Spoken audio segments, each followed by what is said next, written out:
Een, marka horeysa waa idin wada salaama adiga iyo farsamayaqaanadaada iyo dadweynaha barnaamijka dhegaysanayo.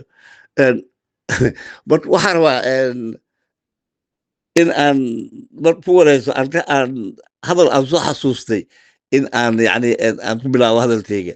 Madaxweynaha dalka Eritrea ayaa waxaa la weydiiyey goormee dalkaaga doorasho u qabanaysaa, markaasuu wuxuu dhahay what is the election. Hadda waxa waaye election ama doorasho waxaa la dhahaa qof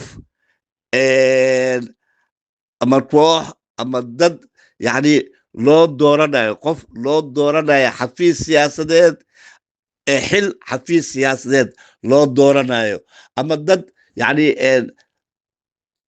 isa soo rashaxay oo loo dooranayo xafiis siyaasadeed ama hay-adeed ayaa waxaa la dhahaa doorasho. laakiin hadda doorashada dhacday doorasho yani dad xafiis siyaasadeed loo dooranayay ma aragno, mana muuqato, mana dhicin, mana jirto.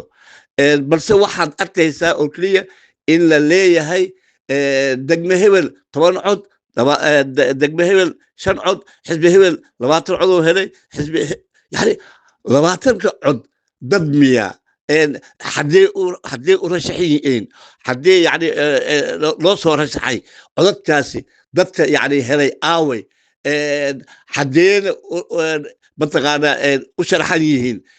golaha deegaanka gobolka banaadir 500 yani 1 milyan qof baa golaha deegaanka naqanaya maya. guddiga doorashada waxa ay sheegeen kaarka codbixinta inay qaateen 1 milyan iyo wax ka badan. dadka codeeyeen 1 milyan ma dhamo. waxay doonta ha ahaato 100 kun ha ahaato, golaha deegaanka magaalada muqdisho gobolka banaadir yani golihiisa deegaanka 100 kun oo qof buu noqonaa maya. marka waxa meesha dhacay doorasho ma ahan. waxaa jiray dhoolatus uu sameynayay xisbiga JSB oo ah xisbiga talada haya ee xasan sheekh ayaa waxa uu sameynayay dhoolatus.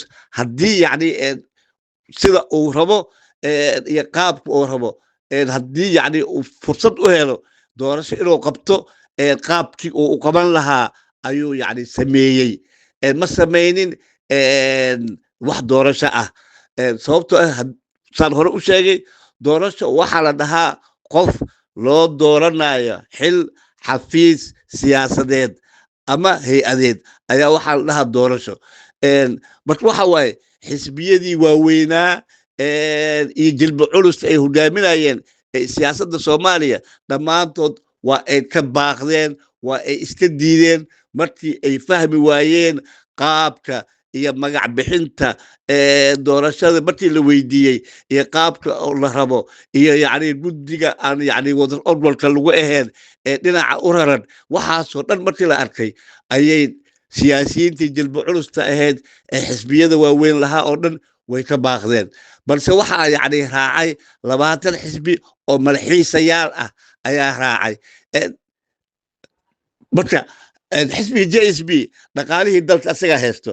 waa aragteen baabuurta yani calaamadaha lagu soo buufiyey iyo yani iyo dhoolatuska uu sameynayay. yani waxa uu rabaa keliya ay ahayd inuu istijaabiyo qaabka uu u qaban karo doorasho boob ah haddii yani fursad uu u helo. intaasay ahayd wax doorashaa dalka ka dhacay oo aniga hadda aan sheegi karo iima muuqato. marka waxa waaye waxay la mid tahay oo keliya inaan dhahno su-aashii la weydiiyey madaxweynaha Eritrea jawaabtii uu ka bixiyey inaan annaga taasoo kala dhahna le waaye what's election. taasay taagan tahay.